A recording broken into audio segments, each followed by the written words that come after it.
Assalamualaikum warahmatullahi wabarakatuh. Waalaikumsalam warahmatullahi wabarakatuh. Perkenalkan, nama saya Siska Anggraini dengan MPM 1986206066 dengan dosen pengampu Bapak Rohmani MPD dengan mata kuliah Pendidikan IPA kelas rendah. Di sini saya akan menjelaskan tentang sistem peredaran darah. Sistem peredaran darah manusia memiliki 3 komponen utama, yaitu 3 komponen ini mengatur jalannya pengangkutan dan menerima kembali darah dari dan ke seluruh tubuh. Sistem peredaran darah atau biasa disebut dengan sistem kardiovaskuler adalah suatu sistem organ yang memiliki fungsi memindahkan zat ke sel dan dari sel. Sistem ini juga membantu stabilisasi suhu dan pH tubuh, bagian dari homeostasis. Selanjutnya, 3 komponen utama sistem sirkulasi dalam darah manusia. Yang pertama yaitu jantung. Jantung merupakan organ paling vital pada sistem peredaran darah yang berfungsi untuk memompa dan menerima darah ke seluruh tubuh. Jantung juga terdiri dari 4 ruang. Yang pertama yaitu serambi kiri, serambi kanan, bilik kiri, dan bilik kanan. Serambi kiri atau juga disebut dengan atrium adalah bagian jantung atas. Serambi kanan atau disebut dengan atrium adalah bagian jantung atas yang terdiri dari serambi kanan dan kiri. Salah ding Pak.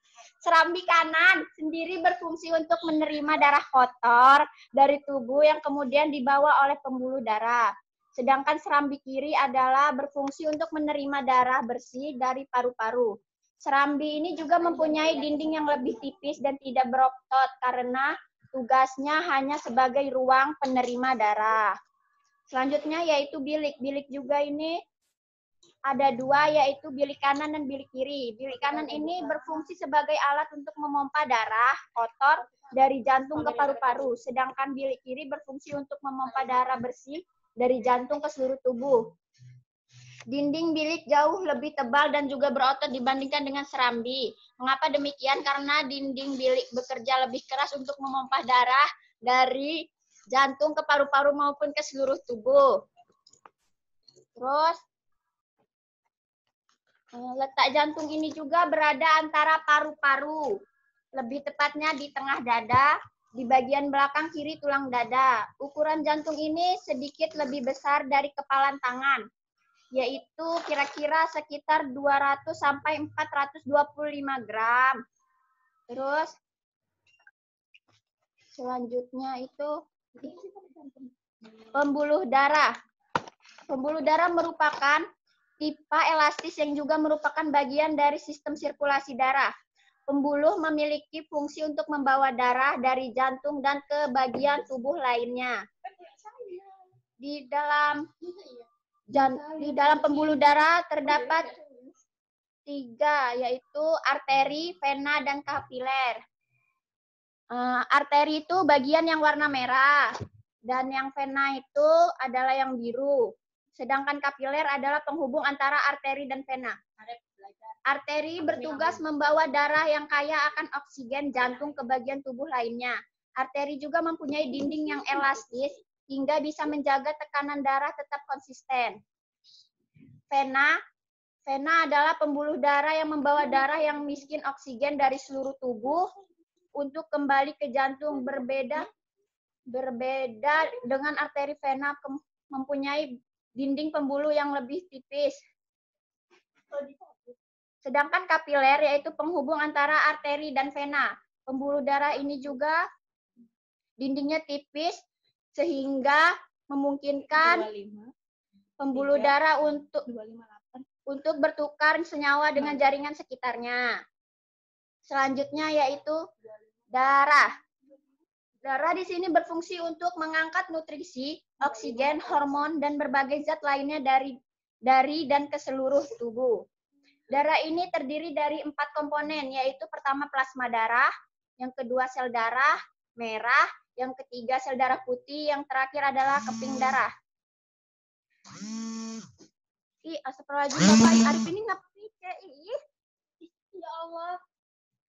Yang pertama yaitu plasma darah. Plasma darah itu yang bagian dinding-dindingnya itu plasma darah. Plasma darah juga mengisi sekitar 55-60% dari volume darah pada tubuh. Tugas yang utama plasma darah adalah mengangkut sel-sel darah untuk diedarkan ke seluruh tubuh. Yang kedua yaitu sel darah merah atau eritrosit. Sel darah merah itu adalah keping-keping darah yang berwarna merah. Sel darah merah atau eritrosit juga tugasnya membawa oksigen dari paru-paru dan diedarkan ke seluruh tubuh. Sel darah ini juga memiliki tugas mengangkut kembali karbon dioksida dari seluruh tubuh ke paru-paru lalu dikeluarkan. Yang ketiga yaitu sel darah putih atau leukosit. Sel darah putih itu yang gambarnya yang beda itu warna putih yang ada coklatnya itu di tengah-tengah. Sel darah putih ini mempunyai jumlah yang lebih sedikit dibandingkan dengan sel darah merah.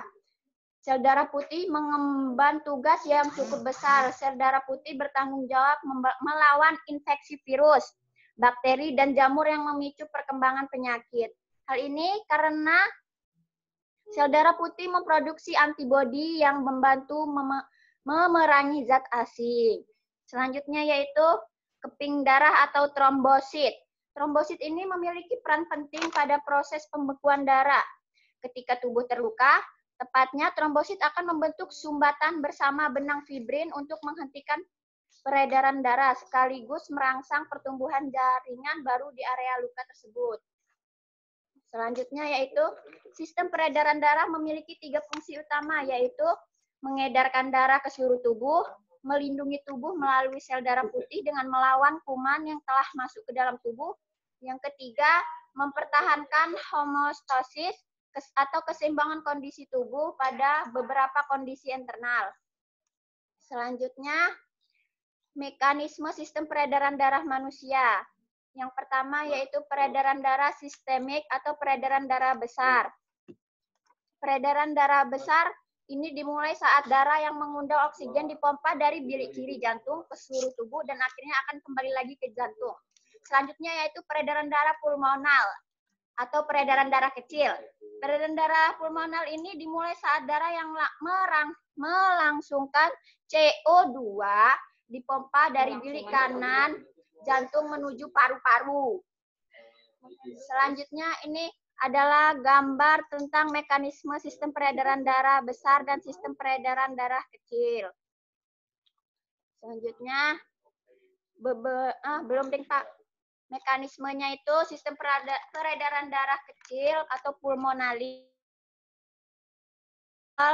Darah kaya CO2 dari ventrikel kanan ke arteri lalu menuju paru-paru. Darah melepas CO2, lalu darah mengalir lagi O2, darah kaya O2 dibawa ke vena pulmonalis, lalu atrium kiri, dan menuju ventrikel relaksasi, dan darah ke ventrikel kiri. Sedangkan sistem peredaran darah sistematik adalah melalui ventrikel kontraksi, menuju darah kaya O2 dari ventrikel kiri ke aorta, darah diedarkan ke seluruh tubuh, darah melepas O2 dan mengambil CO2 dari jaringan, darah kaya CO2 dibawa ke vena, atrium kanan, ventrikel. Selanjutnya yaitu ada beberapa penyakit yang mampu mengganggu sistem peredaran darah pada manusia. Yang pertama itu hipertensi atau tekanan darah tinggi, di mana bisa menyebabkan jantung bekerja lebih keras untuk memompa darah. Itulah yang membuat adanya tekanan darah tinggi pada manusia. Yang kedua adalah aneurisma aorta. Aneurisma aorta ini merupakan penggelembungan di dinding aorta. Aorta sendiri itu kan pembuluh darah utama yang terbesar pada manusia. Nah, bisa menyebabkan pendarahan dan kematian jika aneurisma yang membesar pecah. Selanjutnya, aterosklerosis merupakan penyempitan atau pengerasan pembuluh darah. Hal ini juga bisa membuat orang beresiko terkena serangan jantung dan stroke. Yang selanjutnya adalah penyakit jantung. Penyakit jantung ini merupakan istilah yang mencakup setiap gangguan pada jantung yang meliputi aritmia, arteri, dan koroner. Selanjutnya, yang terakhir yaitu varises. Varises merupakan pembuluh darah vena yang membengkak dan terlihat menonjol di permukaan kulit. Biasanya itu terdapat di bagian kaki. Sekian presentasi dari saya akhiri.